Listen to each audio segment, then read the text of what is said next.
Bon mardi midi à tous. Bienvenue à ce premier mardi midi raconte. Alors, ça me fait plaisir d'avoir créé cet espace-là entre vous et moi pour que je puisse avoir un espace, en fait, pour répondre à des commentaires que j'ai reçus de la part du groupe ou des commentaires que j'ai reçus depuis les dernières années, en fait. Des questions que les gens se posent quand ils accompagnent dans ce rôle précieux de l'accompagnement d'une famille qui est en contexte de soins palliatifs fin de vie. Donc aujourd'hui, ce que je vous ai préparé comme première rencontre de ce mardi midi raconte, c'est être ou ne pas être adéquat comme accompagnateur. Là est la question que j'ai reçue très souvent en fait depuis que j'ai commencé. Que ça soit dans un contexte où j'étais formatrice au réseau de la santé, où j'étais formatrice dans des organisations communautaires, lorsque je posais des questions à mes étudiantes en sciences infirmières. Même vous, membres du groupe, quand je vous demande vos besoins, plusieurs m'ont répondu que le besoin, c'était de savoir est-ce que je suis correcte, est-ce que je suis adéquate, est-ce que les interventions que je fais sont justes, sont les meilleures. Donc, c'est vraiment par ça que je voulais commencer nos Midi Racontes, parce que c'est vraiment à la base, en fait, du questionnement de l'accompagnateur, selon mes observations. Et c'est tout à fait humain de se poser la question, et même, je dirais, c'est signe de l'humilité. Puis pour moi, l'humilité, c'est une croix d'honneur, c'est la qualité première d'un accompagnateur, c'est cette force de l'humilité. L'humilité face à la vie, de dire, ben, je fais de mon mieux, voilà. Mais derrière l'humilité, il y a aussi la confiance qui a besoin d'être gagnée. Donc, se poser la question si on est adéquat ou pas, c'est de trouver cet équilibre-là entre se sentir humble, donc voir notre grandeur à sa juste place, et avoir confiance en ses forces et capacités humaines et oser aller au front, aller devant, affronter parfois des inconforts ou des désaccords aussi, que ce soit l'équipe soignante, des bénévoles ou des familles. Donc, ça prend du courage, ça prend beaucoup de bienveillance, beaucoup d'authenticité d'accompagner. L'accompagnement, c'est vraiment un milieu où on est au cœur même de l'école de la vie. Donc, ça prend l'audace, mais pas trop. Ce juste équilibre-là. Et quand on accompagne, on réalise qui est grand le mystère de la vie. Et puis la mort, ça soulève beaucoup de choses. Donc, moi, j'ai pas rencontré personne, même après des années d'expérience, qui était complètement indifférent, qui avait pas de réaction, puis que tout allait toujours 100% sur des roulettes. L'accompagnement, en fait, demande beaucoup de compétences à développer. Les gens qui font le parcours réflectif avec moi, ils ont à regarder, en fait, les 10 domaines de compétences du ministère pour tous les intervenants, les accompagnateurs qui sont en contexte de soins palliatifs de fin de vie. Et puis, en fait, on réalise que c'est un idéal à atteindre, d'être le bon accompagnateur. Mais dans la réalité, on est des humains, puis on fait de son mieux. C'est ça qui est important, c'est de faire de son mieux, d'être conscient qu'on peut toujours s'améliorer. De s'offrir de l'indulgence, mais d'être capable de dire, OK, il y a des choses que je dois améliorer. D'être capable de recevoir des commentaires déjà de soi à soi, parce qu'on n'est pas toujours doux à notre égard, et des commentaires de l'extérieur. Donc, être ou ne pas être adéquat, plusieurs m'ont écrit pour savoir ben, est-ce que mes interventions sont adéquates. Donc là, c'est toujours délicat parce que chaque situation est unique. C'est ça qui rend l'accompagnement aussi complexe, c'est qu'on ne peut pas généraliser parce que l'être humain, pour moi, il ne peut pas se mettre dans des boîtes, dans des cases. Oui, il y a des normes, il y a des choses qu'on s'attend, il y a des choses plus habituelles qu'on peut rencontrer, mais lorsqu'on accompagne, il faut toujours considérer l'ensemble du système, donc la famille, puis tous les gens qui gravitent autour de cette famille-là. Et au cœur de ce système-là va être la personne, en fait, qui est en fin de vie. Qu'est-ce qu'elle veut? Est-ce qu'on lui a posé la question? Ce que je vois souvent de la part des accompagnateurs, puis je l'ai moi-même expérimenté, si je me permets d'être humble avec vous, c'est ce que j'enseigne, c'est de se dire, ben, il faut absolument que je sache quoi dire, quoi faire, j'ai étudié pour ça, donc je devrais être en mesure de savoir quoi leur répondre. Et puis là, ben, se retrouver mal pris dans des situations qui dépassent, en fait, peut-être nos capacités, nos connaissances. Donc, c'est déjà de se rappeler qu'on travaille en équipe, même si on est membre de famille, mais une famille, puis une équipe autour de nous. On ne peut pas porter toutes les connaissances. Moi, ça fait 17 ans que j'en mange. Je suis vraiment passionnée de ça. Et puis, je réalise après 17 ans que je connais pas grand-chose parce que ça se développe. Il y a toujours des nouvelles façons de faire, de voir les choses, de nouvelles pratiques. Donc, c'est ça qui est intéressant, c'est d'être capable d'observer qu'est-ce qui est là, de voir est-ce qu'il y a quelque chose qui me dérange. Et ça, quelque chose-là, mais il vient de où? Donc, pour moi, je compare l'accompagnement à un ruisseau. Hein? Un ruisseau qui coule doucement, puis il n'y a pas de problème, c'est parfait, il s'en va dans l'océan, dans la mer. Mais parfois, le ruisseau est confronté à une roche. Puis là, l'eau, elle doit faire le chemin de contourner cet obstacle-là. Donc, dans l'accompagnement, c'est un peu ça. Des fois, ça va super bien dans l'accompagnement, puis heureusement, il y a des beaux moments doux, calmes, tendres, paisibles, les gens, il y a des beaux rassemblements de famille. Il y a beaucoup de lumière dans l'accompagnement. Mais il arrive des moments où il y a cette roche-là qui fait dévier le cours de l'eau. Donc, ce que j'amène comme réflexion aux accompagnateurs, c'est cette roche-là. Est-ce qu'elle vient de toi? Est-ce qu'elle vient du membre famille? Est-ce qu'elle vient de l'équipe soignante? Est-ce qu'elle vient de l'extérieur? Est-ce que c'est des croyances?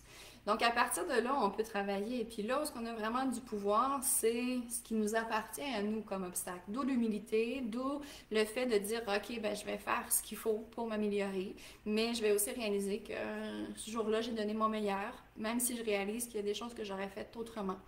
Donc, c'est d'avoir cette observation-là. Et quand on est dans l'intervention, donc de se demander, mais qu'est-ce qu'on fait pour intervenir, c'est vraiment de se poser la question, qu'est-ce que la personne elle veut? Au cœur même de l'accompagnement, la première personne, c'est vraiment celle qui est dans son lit, qui est confrontée à la mort. Qu'est-ce qu'elle veut? Est-ce qu'on lui a posé la question? Donc, quand j'entends des accompagnateurs dire, ben, je devrais le savoir, puis j'aurais dû, il faut, je dois, ben, est-ce que c'est ça que la personne veut? Je raconte souvent l'histoire, la bénévole, en fait, qui était mal à l'aise parce qu'elle se retrouvait au chevet de cette personne-là qui était en fin de vie. Puis l'individu, c'est un homme, il regardait droit devant une toile, en fait. Puis toute la durée de la rencontre, il regardait la toile, puis il faisait de la contemplation avec cette toile-là. Et le bénévole se sentait complètement inutile, en fait. Et il a demandé d'être pairé avec une autre personne qui avait plus besoin de ses services. Et puis, la question qui a été posée au bénévole, c'est de savoir, ben, est-ce que tu as posé la question à cet homme-là, voir si ça lui convenait, s'il y avait quelque chose qu'il voulait faire? Et puis, le bénévole a répondu que non. Donc, il a été validé par la suite. Et puis, l'homme de répondre, ben, c'est parfait. C'est parfait, ton accompagnement. Moi, j'ai besoin de silence, j'ai besoin d'une présence, de savoir que je ne suis pas toute seule. Mais je suis tannée de raconter mon histoire. Je suis tannée, ça fait plein de monde qui viennent vers moi. Puis à tous les jours, j'ai des questions du médecin, puis de l'infirmière, puis mes proches. Puis d'être avec un être humain qui est là juste pour moi, qui est vraiment, qui prend du temps pour moi, c'est précieux, c'est même pas nommable, c'est même pas explicable. Donc, cet accompagnement-là s'est fait en silence, puis ça répondait aux besoins de la personne. Donc, nous, on peut présumer que la personne veut se changer les idées, elle veut rire, elle veut écouter un film drôle, mais ça, c'est nous, ça parle de nous. C'est quoi le besoin de la personne qu'on accompagne? Donc, tout part de là. À partir de là, on regarde, ben, c'est quoi qui fait obstacle à ce besoin-là? Comment qu'on peut y répondre, si ce n'est pas déjà répondu, ou comment on peut mieux y répondre? Donc, c'est là qu'intervient toute l'équipe interdisciplinaire. Donc, qui dans l'équipe peut répondre à cette personne-là? Est-ce qu'il y a de l'information qu'on a besoin de transmettre à l'équipe pour mieux répondre à ce client, cette personne-là? Donc, il y a vraiment tout un art dans l'accompagnement, puis d'aller chercher les réponses. Accompagner, quand je parle d'humilité, c'est aussi d'être capable de dire « je sais pas ». Puis ça peut être difficile de dire « je sais pas », parce que ça nous confronte à notre réalité humaine. J'ai entendu plusieurs accompagnateurs avoir de la difficulté à le dire. Certains avoir tendance à soit changer de sujet, esquiver la question ou improviser une réponse. Mais souvent, on peut faire plus de dommages que de bien en improvisant des réponses quand on ne le sait pas. Donc, de dire « je ne sais pas », c'est de reconnaître notre nature humaine. Si c'est une question pour laquelle il y a un professionnel, il y a un intervenant, un membre de famille qui peut avoir la réponse, on peut inviter la personne à poser la question à cette personne-là ou lui dire, ben, je vais en parler à l'infirmière quand je vais la voir. Mais je sais pas, ça peut être aussi un je sais pas que tout être humain ne sait pas. Donc, c'est quand je vais mourir. Ça, c'est une question qu'on peut entendre souvent. Le monde médical, ils peuvent se fier sur certaines indications. Donc oui, on a des signes, des indications. Si vous êtes médecin ou infirmière, il y a de l'accompagnement pour répondre à ces familles-là.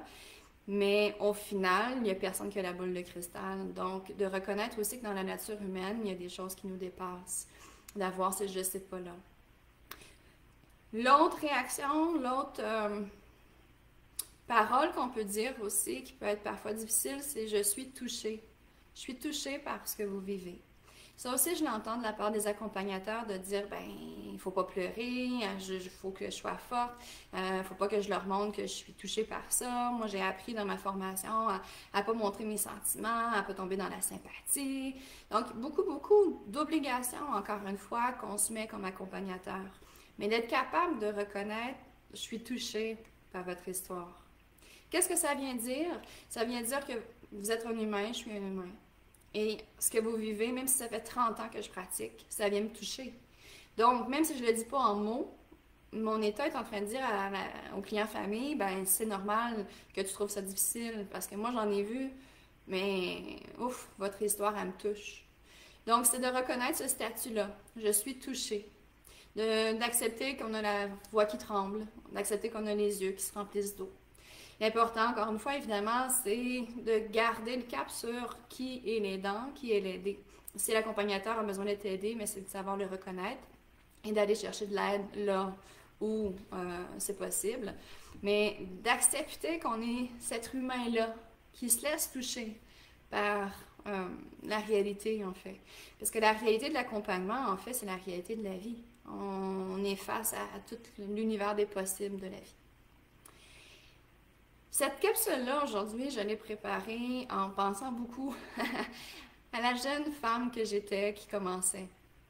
Quand j'ai commencé dans le métier, j'avais la moitié d'un diplôme en poche et puis j'ai eu à prendre soin de famille et puis je me sentais vraiment petite, vraiment tout petite. Et puis, je me disais, ben si j'en parle avec mon équipe, ils vont dire que je pars ma place. Ils vont dire, ben retourne chez vous, trouve-toi un autre travail, là, t'es vraiment pas là où ce qu'il faut. J'avais peur de ce que les gens pouvaient penser. J'avais peur que les familles me voient comme un imposteur, qu'il n'y a pas d'affaires là, surtout que j'étais début vingtaine à l'époque. Donc, de voir aussi c'est quoi notre discours intérieur. Qu'est-ce qu'on se reproche? Qu'est-ce qu'on voudrait? C'est quoi notre idéal, en fait, de cet accompagnateur-là, puis qu'est-ce qui nous en éloigne? Et d'être capable d'aller voir, à questionner les gens autour pour voir, ben, c'est quoi leur perception? De voir des collègues, de la famille, des amis, les gens autour de nous, est-ce qu'ils sont d'accord aussi qu'on a certaines limites? Parce que des fois, on est des juges très sévères envers nous-mêmes. Donc, de revenir à soi, de s'offrir de la douceur, moi, ça a été un chemin très long, personnellement. Même quand j'ai fait ma maîtrise, je me suis spécialisée en accompagnement soins palliatifs, puis je me disais, pour qui je me prends d'avoir la prétention de devenir la première psychoaide du Québec à être spécialisée en soins PAL, ben là, il ne faut pas que j'aie besoin d'aide, il faut que je montre que je suis capable d'ouvrir le chemin. Donc, un ego gros de même, de la pression grosse de même, de dire, ben, il faut absolument que je sache quoi dire, quoi faire, puis que je sois toujours forte et solide. Ben, au final, j'ai réalisé que c'est plus nuisible que d'autres choses. Puis les familles sont pas dupes. Ils le voient quand on est mal à l'aise, quand on esquive, quand on veut sortir vite de la chambre, quand on ne les regarde même pas dans les yeux, quand on veut à peu près pas leur toucher. Donc, au final, les gens que j'ai accompagnés, les familles, sont tous d'accord avec le fait qu'ils cherchent l'authenticité, l'honnêteté. Ne pas d'avoir de bullshit. Tu le sais pas, tu me l'as dit, t'es touché, mais t'es touché. Ben ok, j'ai besoin que tu te gères aussi dans tes émotions parce que si c'est moi qui ai accompagné, mais j'ai besoin que tu sois aussi dans cette position-là de m'offrir. Mais sois qui tu es. Puis souvent, mais ça ouvre les plus belles discussions. Le jour où je me suis permis d'être humaine avec les familles que j'accompagne, c'est là où il y a un truc, en fait, descriptif qui s'est ouvert où ce que les gens ils ont vu que j'étais vraiment connectée à eux, que j'étais vraiment en train d'entendre. Parce que quand on se bloque, le mur de glace, mais il se bloque, il y a des choses qu'il ne veut pas entendre.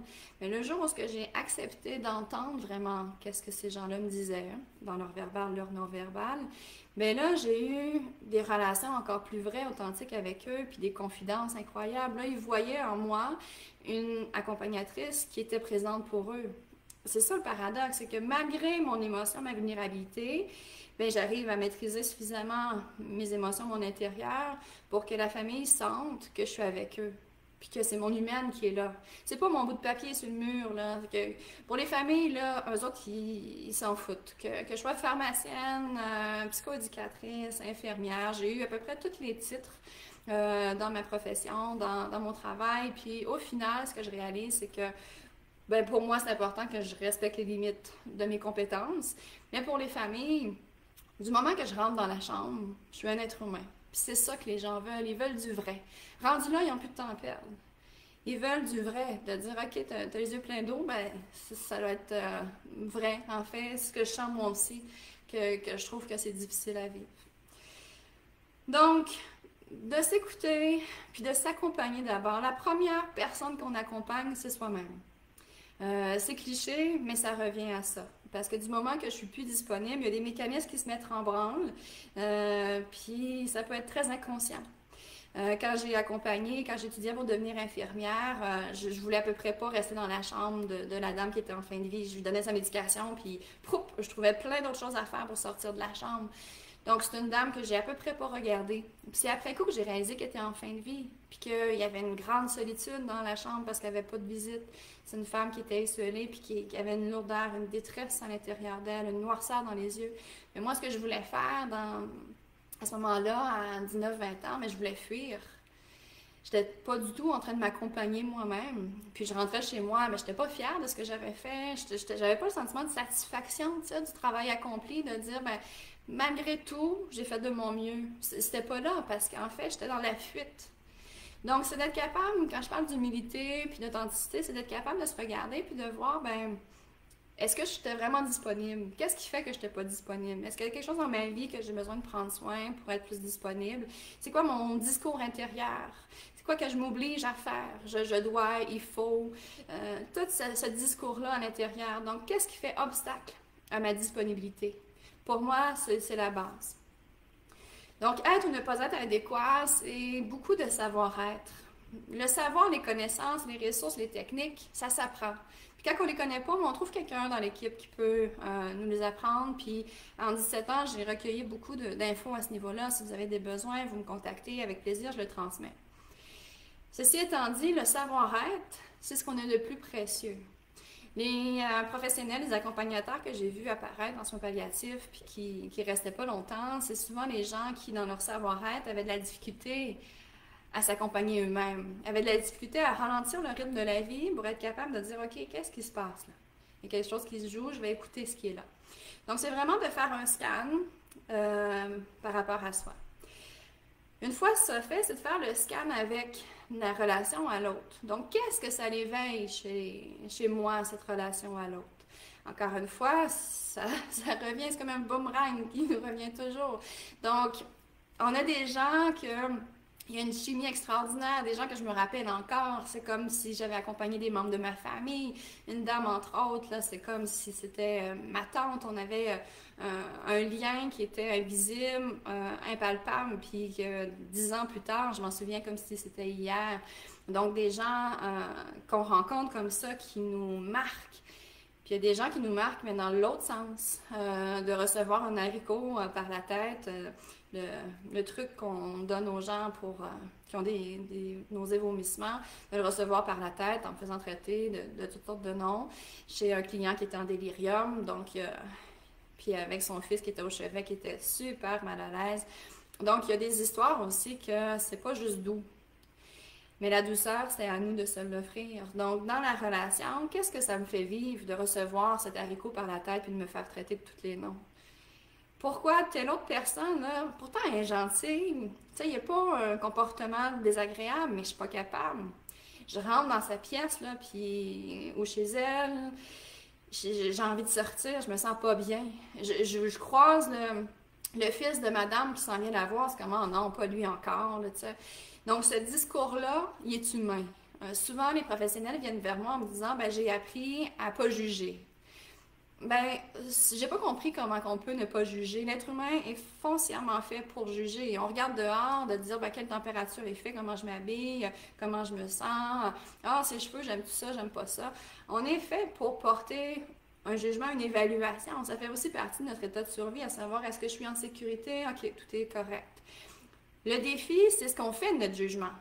Si je dis oh non, pas lui, fatigant, ah, il pue, il est désagréable, oh, ok, là, j'écoute ce qui est là. C'est de là que je peux travailler, en fait. Donc, le problème, c'est pas les jugements, c'est ce qu'on fait des jugements, puis l'impact qu'ils ont. Donc, si on laisse ces jugements-là impacter la relation à l'autre, mais c'est là qu'il y a quelque chose à travailler. Puis c'est là, comme accompagnateur, qu'on se doit d'écouter, en fait, ces zones-là, puis d'en prendre soin. Ça peut aller jusqu'au fait que, ben, moi, je suis pas du tout capable d'accompagner cette personne-là. Je demande à ce que quelqu'un d'autre puisse prendre le relais. S'il y a plusieurs, par exemple, infirmières ou bénévoles. Si c'est pas possible, ben là, j'appelle ça des initiatives de la vie, en fait. C'est un cadeau de la vie pour évoluer, pour voir, ben, pourquoi cette personne-là est dans ma vie, là. Là, je peux pas passer le flambeau, je me suis engagée, j'ai un soin à lui apporter. Ben, ok, je m'en vais encore à l'intérieur de moi pour voir qu'est-ce qui fait que ça me dérange. Des fois, ce qui nous dérange, c'est que ça nous rappelle des histoires. Hein. Quand j'ai écrit mon livre, en fait, quand j'étais toute petite, là, début vingtaine, que je vous expliquais là, que je me mettais une carapace de celle qui est donc bien forte puis qui a la prétention de devenir la première psychologue spécialisée en soins mentaux au Québec, ben, est né de ces réflexions-là, mon premier livre, qui suit pour t'accompagner vers la mort. Puis, ce que j'ai réalisé, en fait, qui a abouti à un livre, c'est que les accompagnateurs, dans leur réflexion, ça touchait 3 volets. Leur réflexion, ils touchaient leur vie passée, présente et future. Dans la vie passée de l'accompagnateur, des fois, ce qui fait obstacle, c'est un deuil non résolu.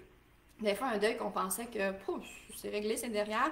Mais là, ça ressurgit parce qu'il se passe quelque chose qui nous rappelle l'événement, en fait. Et puis, des fois, ben, on n'est pas conscient de ça. Des fois, c'est clair de dire, ah oui, mais mon père, justement, est décédé de la même maladie. Puis des fois, c'est subtil. On a besoin d'aller se questionner plus souvent. Puis encore là, c'est pas toujours évident.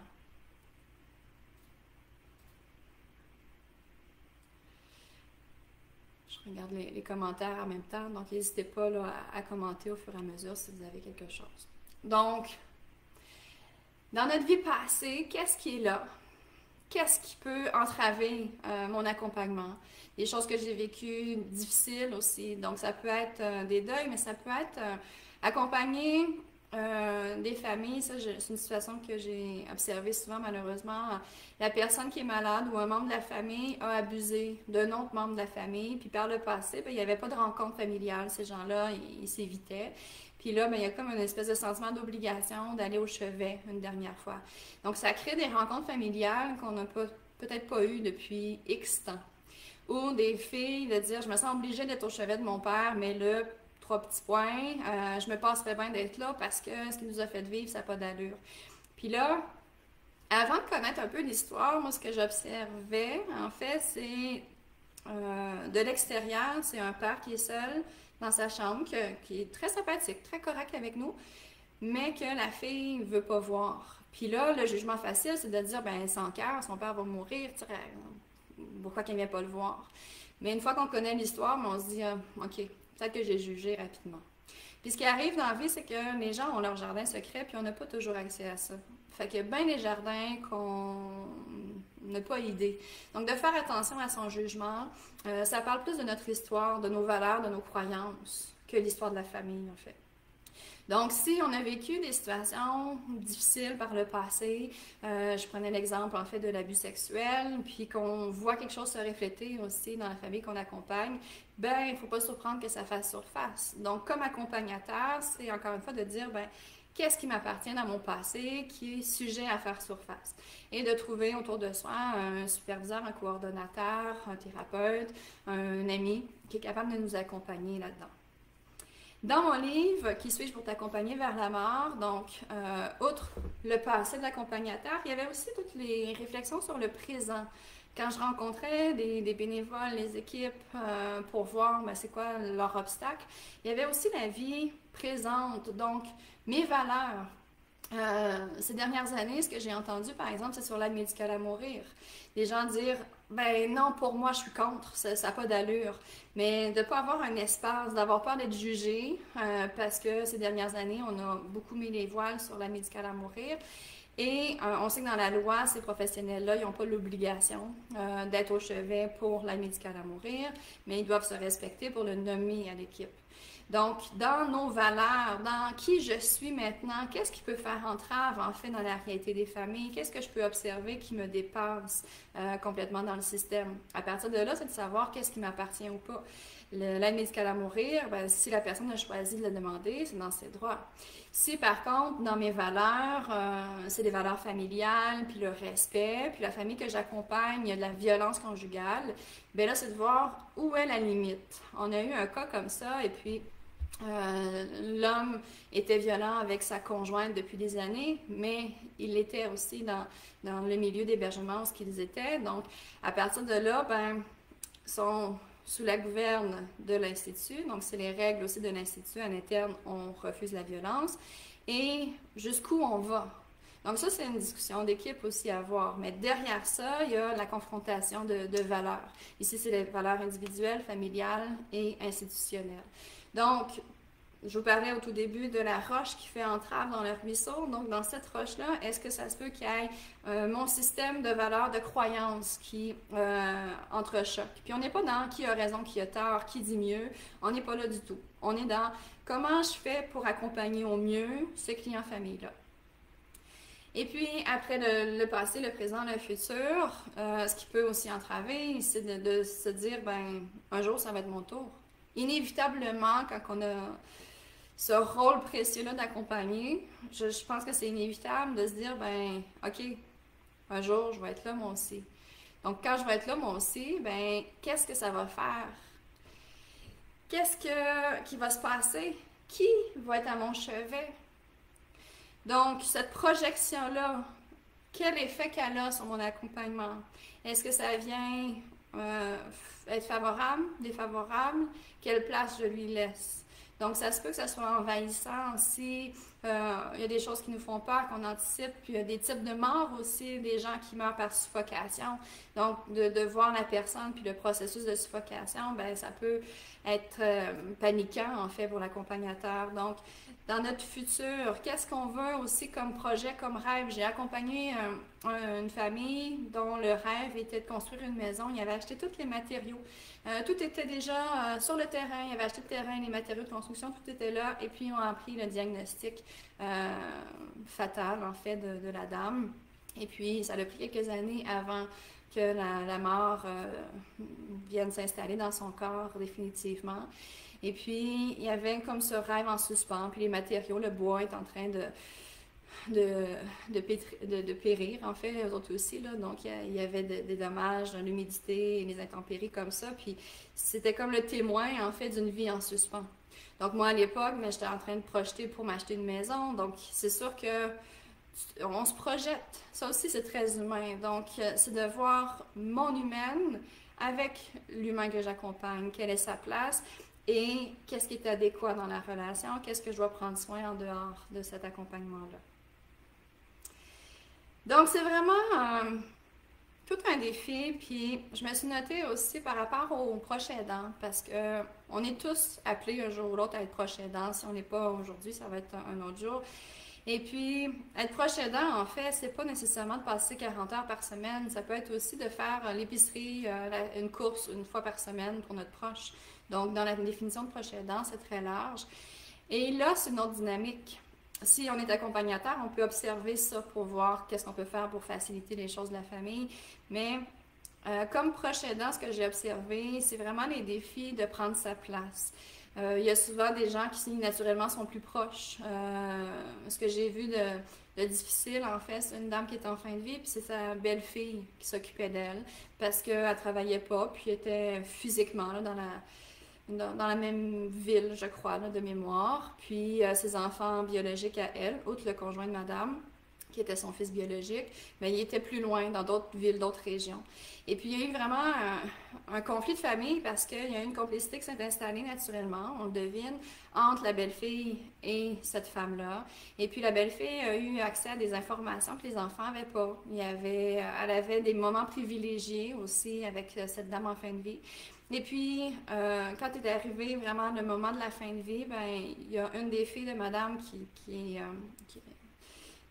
revenue en région, en fait, où que sa mère habitait, puis elle a joué du coude pour tasser la belle-fille, mais avec vraiment une non-reconnaissance de toute la présence que cette femme-là avait eue auprès de sa mère et de la complicité, sans demander non plus à sa mère qu'est-ce qu'elle souhaitait. Donc, de prendre sa place au sein même d'une famille, c'est un défi. C'est un défi aussi pour les accompagnateurs. Quand l'accompagnateur accompagne au niveau professionnel, bénévole et familial, c'est un double défi parce que ce que j'observe, c'est que souvent les familles vont prendre pour acquis qu'on va être là, qu'on va savoir, qu'on va accompagner, qu'on va rester comme, pas de glace, mais qu'on va rester solide puis qu'on va pouvoir l'accompagner. C'est ta job de toute façon, tu devrais le savoir. Donc, soit que ça vient de l'extérieur et ou que ça vient en nous, de dire, mais je fais ça comme travail, je devrais pouvoir accompagner mon parent. Mais c'est pas une équation aussi simple parce qu'on revient à l'humain. Donc, j'ai beau avoir un bout de papier sur le mur, j'ai beau avoir le nombre d'années d'expérience que vous voulez. Le jour que c'est mon proche qui est en jaquette à l'hôpital, ben c'est l'humain qui est là. Puis moi, j'ai entendu des professionnels, des médecins, des infirmières d'expérience, là, dire à l'autre infirmière, ben fais comme si tu savais pas que je suis infirmière. Puis prends-moi comme si j'avais n'importe quel autre métier. J'ai besoin que tu m'enseignes ce que moi, d'habitude, j'enseigne aux familles. Parce que là, je suis dépassée complètement. Donc, c'est l'humain qui prend la place dans cet univers grandiose de l'accompagnement, en fait. Donc, on est vraiment face à nous-mêmes, on est nus face à cette réalité-là. C'est un cadeau, mais c'est un cadeau qui vient pas juste avec des douceurs, en fait, là. Il y a autant dans l'accompagnement le miel que la mer, que le aigre, que le salé, le sucré. Tout est là. L'autre défi que je me suis noté aussi quand on est un proche, puis ce qu'on peut observer chez les proches qu'on accompagne, c'est l'équilibre entre prendre soin et ne pas s'épuiser. Prendre soin et ne pas porter sur ses épaules. Je t'accompagne, je suis à côté de toi, mais je ne te porte pas sur mes épaules. Combien de familles on voit en fait devenir malades accompagnées en fait? Donc, ils rentrent dans le système de la santé parce qu'ils se sont épuisés, sont venus à bout de ressources, sont en détresse et sont physiquement aussi malades à leur tour. Donc, trouver cet équilibre-là, ça veut dire penser à soi. Puis des fois, c'est mal vu parce qu'on considère ça égoïste, mais le verre qui est vide ne peut plus offrir à boire. Donc, d'être capable de dire non, d'être capable de dire, ben c'est quelqu'un d'autre qui s'occupe de mon proche. Il le fait peut-être pas comme je le voudrais, c'est peut-être pas optimal, mais moi j'ai besoin d'un répit, j'ai besoin de faire autre chose, là, parce qu'il y a complètement un déséquilibre dans ma vie. Les statistiques nous démontrent que nos proches aidants, ben, c'est beaucoup des femmes, hein, on n'est pas surpris de ça, mais c'est beaucoup des jeunes femmes qui ont des enfants à s'occuper et un emploi. Donc, on est comme la génération sandwich, où il y a plusieurs rôles qui se jouent. Et puis, garder cet équilibre-là, ça devient difficile. Donc, dans les années 2000, les choses ont changé, on est moins d'enfants. Et les femmes, c'est souvent des femmes qui ont aussi des carrières. Alors, ça crée des nouvelles dynamiques dans un système de la santé qui est déjà débordé. Donc, de trouver des ressources, c'est quelque chose d'aidant. Moi, je me fais vraiment une croix d'honneur de partager les ressources. Si vous avez besoin de ressources, écrivez-moi de référence. Sur evaudreau.com, vous avez un bottin de plus de 100 ressources aussi parce que ce que je réalise, c'est qu'on a tellement de belles ressources qui existent, mais qui ne sont pas connues. Mais ça fait la différence. D'être capable de rentrer chez moi le soir après une journée de travail puis de dire, ben, j'aurais aimé faire plus. C'est clair, il y a toujours plus à faire. Mais dans mon humaine, j'ai fait de mon mieux. Puis là, je sais qu'il y a quelqu'un qui a pris le flambeau. Je sais que la famille est entourée. Les recherches nous démontrent que les plus beaux processus de fin de vie, en fait, les accompagnements qui se passent le mieux, c'est là où on arrive à structurer l'ensemble de l'équipe, l'ensemble des ressources. Autant les ressources de la personne, de sa famille, de l'équipe soignante, toute l'équipe aussi au niveau juridique, légal, funéraire, testament et tout ça, et les ressources qui gravitent autour, qui sont peut-être moins connues, mais des ressources communautaires, des ressources téléphoniques, des soutiens, des pères aidants aussi, où ce qu'on peut se rassembler puis parler de nos réalités. Donc, ça, je vais vous en reparler nécessairement dans les prochaines vidéos, les prochains matériaux que je vais développer. Donc, être ou ne pas être adéquat comme accompagnateur, c'est vraiment ça. C'est de revenir à son humain, de voir si c'était moi que j'accompagnais, est-ce que je serais pareil? Est-ce qu'il y a quelque chose que je ferais différemment? Souvent, c'est une question drôle, mais c'est une question qui nous permet de voir à quel point on est dur envers nous-mêmes. Autant on va être bienveillant à l'écoute de l'autre, autant quand c'est notre tour, ben, on peut être intransigeant, on peut être très difficile. Et puis, la réalité derrière ça, oui, il y a la bonté du cœur, la bienveillance, plein de belles qualités, mais ce que je vous invite à observer, c'est de voir est-ce que c'est un piège, dans le sens que ça peut faire notre affaire de s'occuper des autres. Parce que quand je m'occupe des autres, mais je ne suis pas en train de m'occuper de moi. Quand je suis en train d'écouter l'autre, mais vraiment écouter, mais je ne suis pas en train d'écouter nécessairement ce qui se passe en moi. Donc, c'est d'être capable de trouver cet équilibre-là, d'être capable de dire, OK, à l'instant, la personne me parle de ça, je sens que c'est une charge, je sens que j'ai des pensées, des émotions, mais je reviens à l'autre. Donc, accompagner, c'est d'être capable de développer cette danse-là, en fait, avec les gens qu'on accompagne. Et puis, d'être capable de voir, encore une fois, qu'est-ce qui nous habite de ça. Alors, on a Jessica qui nous dit « Un de mes principaux problèmes, c'est de tout balancer et de gérer en même temps. » Oui, on prend les bouchées grandes, hein, on se dit on est capable d'en prendre, puis ça c'est le fait de s'oublier aussi, de se dire ben les autres ont bien plus besoin. Si on regarde tous les besoins puis la souffrance autour de nous, ben là, ça n'a comme pas de limite. On n'a pas de fin, puis des fois, on peut se rendre jusqu'à l'épuisement avant de réaliser que, oh, t'as peu, ma bouteille était en train de se vider depuis des années ou depuis des semaines, puis je ne l'ai pas réalisé. Donc, de voir dans le commentaire à Jessica aussi, c'est quoi la priorité. Puis d'accepter que la vie, elle est ce qu'elle est. D'accepter que, ben, on aurait donc bien aimé ça, avoir une demi-heure de plus avec madame aujourd'hui pour parler, parce qu'on voyait qu'il y avait un sujet difficile. Mais ça ne s'est pas présenté. X raison, mon quart de travail a terminé, monsieur à côté qui avait besoin, la famille est rentrée, puis ça a cassé la discussion, puis c'était plus pertinent, c'était déplacé de continuer la discussion avec le proche qui venait d'arriver. 1000 raisons, mais c'est d'accepter que tout se passe comme ça doit se passer, puis de voir, ben, quel est mon pouvoir réel là-dedans. C'est quoi les choses que je peux changer, quelles sont celles que je peux pas changer. On ne peut pas changer le fait que la personne a un diagnostic de cancer. Bien, le diagnostic est arrivé. Bon, qu'est-ce qu'on en fait maintenant? Comment qu'on évolue à travers ça? Qu'est-ce qu'on fait avec les cellules cancéreuses? Qu'est-ce qu'on fait de nos pensées, de nos émotions? C'est là qu'on a un réel pouvoir. Et comme accompagnateur, c'est la même chose. Donc, quand Jessica nous dit de tout balancer et gérer en même temps, ben, c'est de voir qu'est-ce qui est humainement possible aussi. Donc, je reviens à l'idéal versus qui on est réellement. Puis d'accepter que l'idéal, c'est l'histoire d'une vie. Moi, quand je demande à mes étudiantes ou aux participants, aux clients de s'évaluer dans leur domaine de compétences, puis qui m'arrivent avec un 10 sur 10 dans les 10 domaines de compétences. Heureusement, ça ne m'est pas arrivé souvent. Mais pour moi, c'est inconcevable. Pour moi, je me dis, OK, j'espère ne jamais être la cliente de cette personne-là. Parce que c'est d'être capable de voir que j'ai des limites. Quand on parle des 10 domaines de compétences, il y a autant d'être capable de communiquer, de gérer ses émotions, de connaître le réseau, d'accompagner au niveau physique, psychosocial, spirituel, juridique et financier. C'est vraiment l'ensemble de l'individu. Donc, peu importe le rôle que l'on a, c'est de considérer que la personne qui est en train de mourir, ben, elle porte tout ça en elle.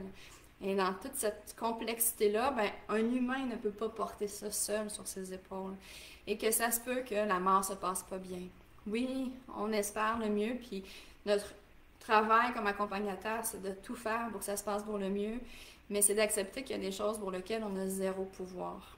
Et le danger, c'est de vouloir plus. De vouloir plus que les autres, de vouloir plus, en fait, que ces familles-là. Et là, c'est un danger parce qu'en fait, on leur fait violence. Ça a l'air fort comme mot, violence, mais pour moi, c'est vraiment ça. Parce que si tu es dans une situation X, puis que je suis accompagnatrice pour toi, et que je te trouve des ressources que tu ne peux pas demander, que je t'invite à parler avec ta fille, ou que je prends l'initiative de dire à ta fille qu'elle devrait faire ci ou ça, alors que tu ne me l'as pas demandé, je te fais violence. Parce que je suis en train de le faire à ta place. Je suis en train de dire, ben, que ça soit important pour toi ou pas, ben, je ne te l'ai pas demandé. Pour moi, ça l'est, fait que je vais le faire. Donc, il y a un problème. Il faut toujours revoir qui est au cœur du soin.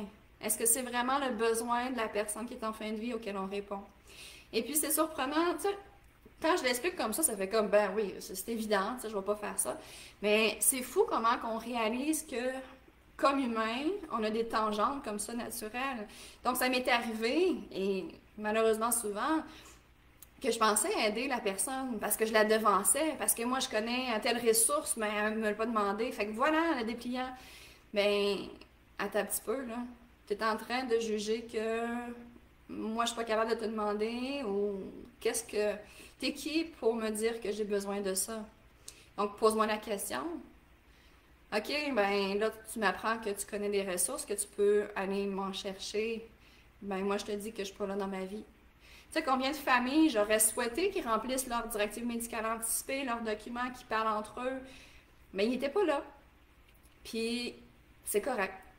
Ça a été long, ça m'a pris des années avant de me dire que c'était correct parce que je me bataillais par en dedans. Je me disais, mais voyons donc, ça serait tellement facile, dans ma perception égoïste, ça serait tellement facile pour la famille de compléter le document, je leur emmène, il est gratuit, c'est réglé, puis ça va faciliter. Moi, je pensais aux familles qui avaient déjà réglé ça, puis je voyais la fin de vie qui était très différente, en fait, qui se passait mieux. Mais je suis qui, moi, pour juger que la famille est rendue là, que c'est ça qu'ils veulent, que ça va se passer de même? Attends un peu, là. Respire pompon, puis regarde, t'es-tu vraiment en train de servir ton client? Ben, ça m'a pris des années à répondre non. Parce que naïvement, je me disais, ben oui, tu sais, je me démène, tu sais, mon cœur était là. Mais derrière ça, je voulais me prouver que j'étais capable d'intervenir, de faire. Hein? On est beaucoup dans le faire. Précédemment, j'ai parlé du savoir-être.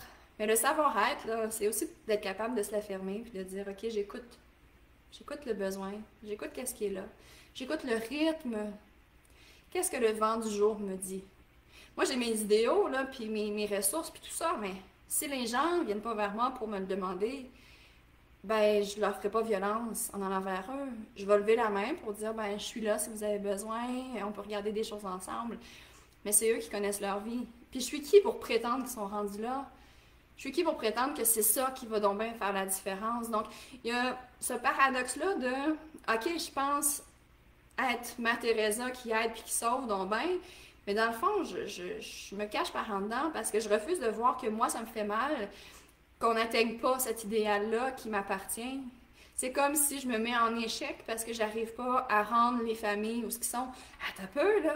Hey, là, c'est lourd à porter. Est-ce que ça m'appartient de rendre les gens ce que moi, Ève Gaudreault, je veux? Non, non, non. Et pourtant, j'ai navigué comme ça pendant des années.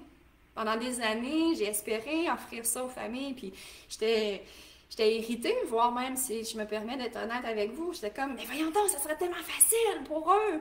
Ouais, mais t'as peu, là. Facile, tout est relatif, hein. Puis, moi, je suis pas dans leur dynamique, je suis pas dans leur réalité.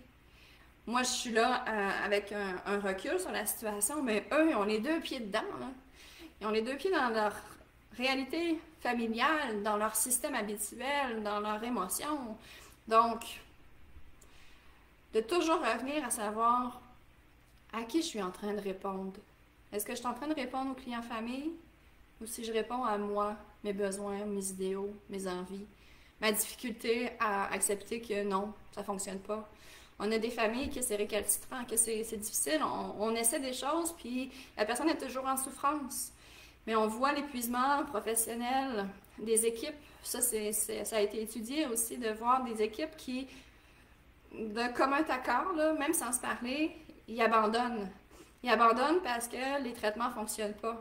Puis au lieu de dire, ben, on va continuer, on va essayer, ben, on abandonne parce que c'est difficile à gérer le fait qu'on est impuissant. Que même si on a essayé des outils, ça ne fonctionne pas. Donc, ça peut être très souffrant et très sournois aussi, j'ai envie de dire. Que même si on se fait à croire qu'on est donc ben bon, ben, tant que je réponds pas aux besoins de mon client, ben non, un peu. Tu te fais des histoires que tu es donc ben bonne, puis tu te tapes ses épaules toi-même, là. Mais tu as passé à côté de la traque, là. Puis les familles, ce que je réalise, c'est que quand j'ai mis ma cape de superwoman qui va sauver le monde, puis que moi j'en ai des ressources, puis je vais vous aider, puis bla bla bla bla, dans ce temps-là, on se met à faire l'expert, hein? On joue l'expert, puis on raconte plein d'affaires.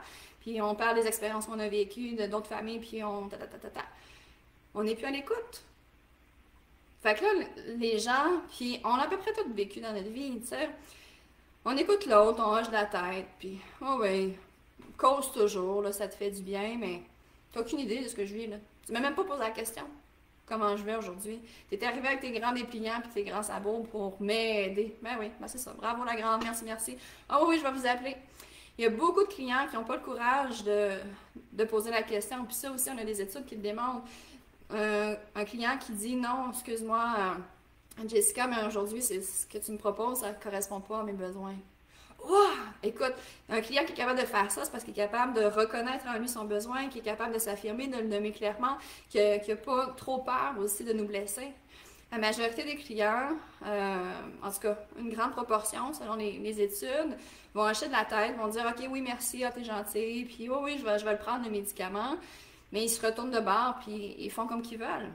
Parce qu'on est libre de notre vie.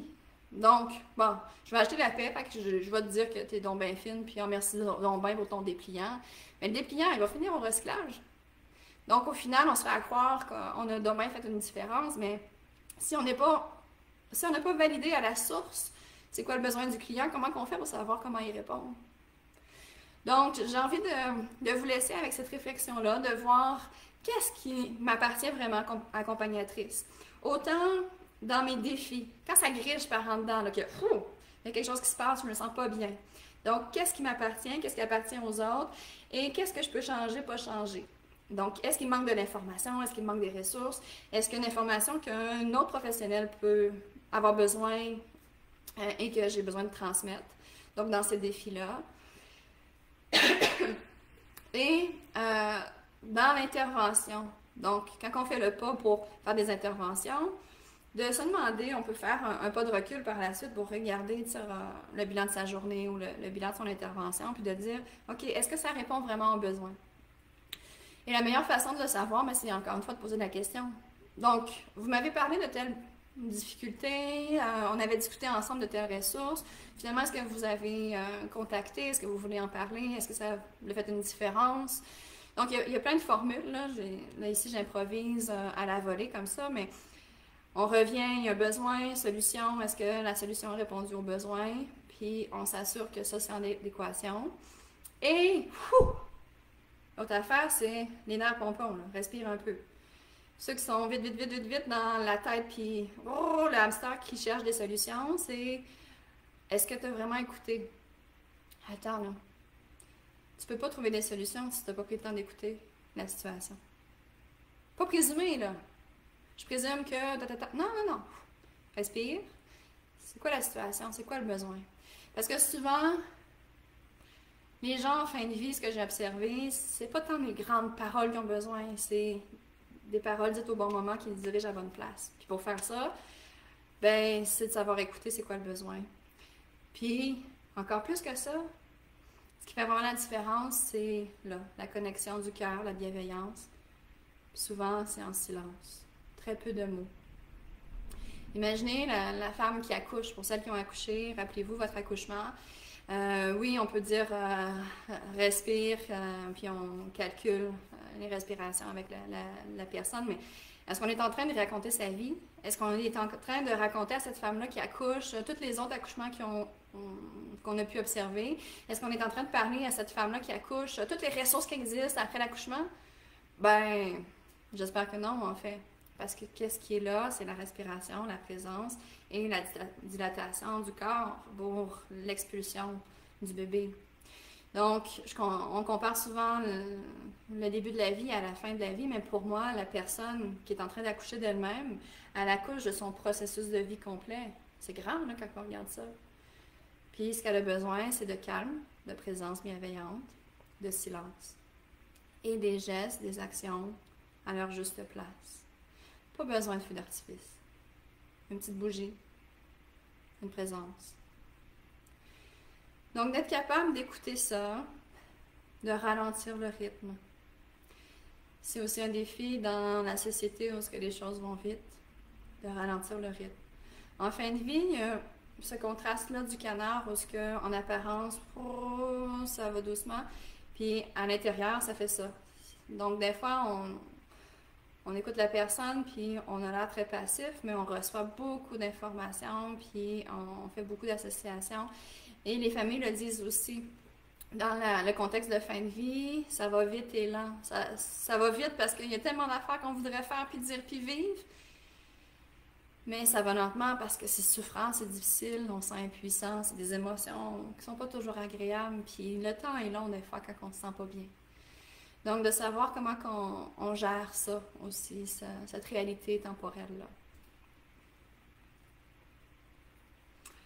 On a Jessica qui dit « J'aime mieux me le faire dire que d'essayer de leur tirer les verres du nez à savoir ce qu'ils ont besoin. » J'aime mieux me le faire dire.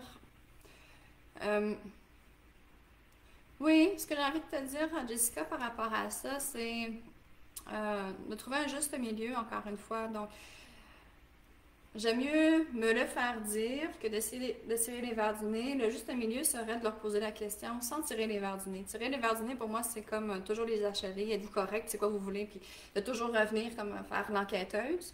Ça, c'est pas souhaitable. On diminue au maximum le nombre de questions. Mais le danger de dire, ben, j'aime mieux qu'ils me le disent, c'est aussi d'attendre qu'ils aient le courage de le dire ou qu'ils voient clair sur leurs besoins ou qu'ils le nomment. Ça, je l'entends souvent chez les accompagnateurs. Quand je parlais d'audace au tout début, c'est d'avoir l'audace aussi de poser des questions. Sans achaler, mais un juste équilibre. Je suis là, voici mon rôle. Est-ce que vous avez un besoin particulier? Qu'est-ce qu'on peut faire pour rendre votre journée plus facile? Et puis là, on laisse le champ. Mais pour moi, c'est important d'avoir le courage d'ouvrir cette discussion-là parce que ce que j'ai observé, puis ce que j'ai lu aussi dans les recherches, c'est que il y a des sujets de discussion que c'est un peu comme une patate chaude. Parler de la fin de vie, est-ce que vous voulez voir votre fils, comment vous voulez que ça se passe, est-ce qu'on est rendu à sédation palliative, Il y a beaucoup, beaucoup de patates chaudes dans l'accompagnement. Puis quand on se dit, ben la famille va venir vers moi, puis ils savent que je suis là, ben on pense qu'on est correct, mais la famille, c'est la même chose. Oh mon Dieu, elle est occupée, elle est débordée, puis si je parle de ça devant mes enfants, ben, ils vont penser que je suis prête à mourir, puis là, si le médecin il avait jugé que j'étais rendue là, il m'en parlerait. Donc, les équipes attendent que la famille en parle, mais la famille, ils ont aussi des obstacles à en parler. Donc, ce que j'ai vu malheureusement, c'est que souvent, la patate chaude, il n'y a personne qui se met des gants pour avoir le courage d'apprendre. Donc, je suis d'accord, Jessica, sur le fait de ne pas leur tirer les verres du nez. Ça, c'est de respecter le rythme de la famille. Mais c'est d'être capable aussi d'avoir le courage de poser des questions pour aller connaître leurs besoins. Puis d'être conscient que les besoins, ça change vite. Même si on était là la semaine passée, on a demandé c'est quoi les besoins. Mais d'un instant à l'autre, les besoins d'une famille en fin de vie peuvent changer beaucoup. Donc, qu'ils soient à l'aise de venir vers nous, mais qu'on puisse ouvrir la porte aussi et qu'on puisse observer. Des fois, on peut, moi je dirais, des fois, on est dans la chambre, puis au chevet, il y a la fille, puis on a l'air d'avoir une très belle complicité. Donc, on pose des questions à madame avec la présence de sa fille. Est-ce que vous avez des besoins? On est là, Mais faites l'exercice de poser la question quand la personne est seule. Quand elle est seule, puis accompagnée. Des fois, on n'a pas du tout la même réponse. Parce que des fois, ben en fait, c'est prouvé que la peur numéro un des gens en fin de vie, si c'est une peur ou un défi, le défi numéro un, c'est une peur, c'est la peur d'être un fardeau pour ses proches, pour sa famille. Donc, c'est là où, comme bénévole professionnel, accompagnateur, on va avoir des confidences que les familles ne connaissent pas. Ça soulève toutes sortes de réactions. Mais c'est parce que derrière, il y a une personne qui ne veut pas accabler sa famille, qui ne veut pas la déranger, qui ne veut pas être un fardeau. Donc, c'est d'être capable d'observer ça. Quand j'ai fait l'exercice de poser la question quand la personne était seule, bien souvent le défi venait du proche de dire mais je m'inquiète pour ma fille, elle est cernée, puis là je le vois qu'elle n'en peut plus, mais elle me le dit pas parce qu'elle veut être là, ou j'ai peur que mon fils vienne parce qu'il est toxicomane, puis il devient agressif, puis en ce moment il se peut plus. Donc il y a des histoires de famille comme ça qu'on a accès quand la personne est seule. Quand on est seul au chevet avec elle. Donc, c'est d'être sensible à ça. Donc, l'accompagnement, c'est aussi de développer un sixième sens, en fait, pour cet intangible-là, cet impalpable-là.